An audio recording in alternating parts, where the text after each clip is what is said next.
কলিয়াবৰত সোমবাৰে নিশা শোকাবহ পথ দুৰ্ঘটনা।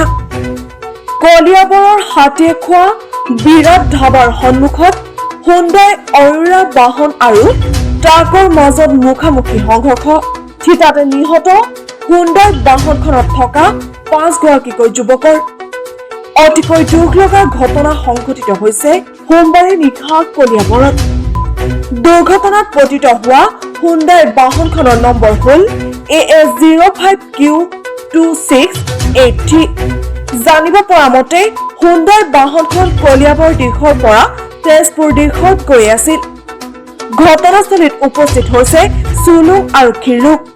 স্থানীয় ৰাইজৰ অভিযোগ, 4-লেনযুক্ত পকীপথ নিৰ্মাণ কৰা কোম্পানীৰ হেমাহিৰ ফলতে প্ৰাণ গ'ল ব্যক্তিকেইজনৰ।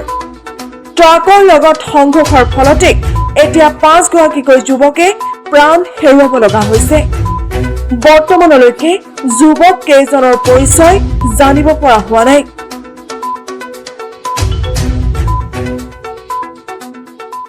আজি মই ইয়াত আহি জাষ্ট দেখিছোঁ এক্সিডেণ্ট এটা হৈছে।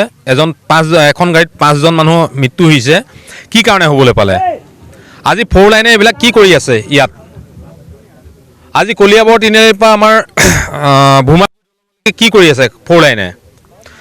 কালি দেখিছোঁ পৰহি দেখিছোঁ এইখনতে মোৰে এক্সিডেণ্ট হ'বলৈ ধৰিছিলে, ৰাস্তা ফাটি গৈছে, হেৰি কৰিছে, কোনো নিচান নাই, এইফালে মানুহ আপ ডাউন হৈ আছে। কি কাৰণে হৈছে?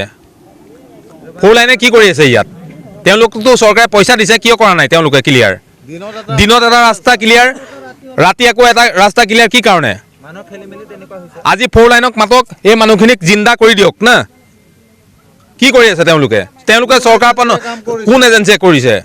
গেমনে কৰিছে, গেমনে বেলেগক দিছে, কি কাৰণে দিছে? এজেঞ্চি লাগে, এই মানুহকেইজনক জিন্দা কৰি দিব লাগে তেওঁলোকে অলপ অলপ কাম। কলিয়াবৰৰ পৰা মুনিলাল গুপ্তা ৰিপৰ্ট, অসম টিভি।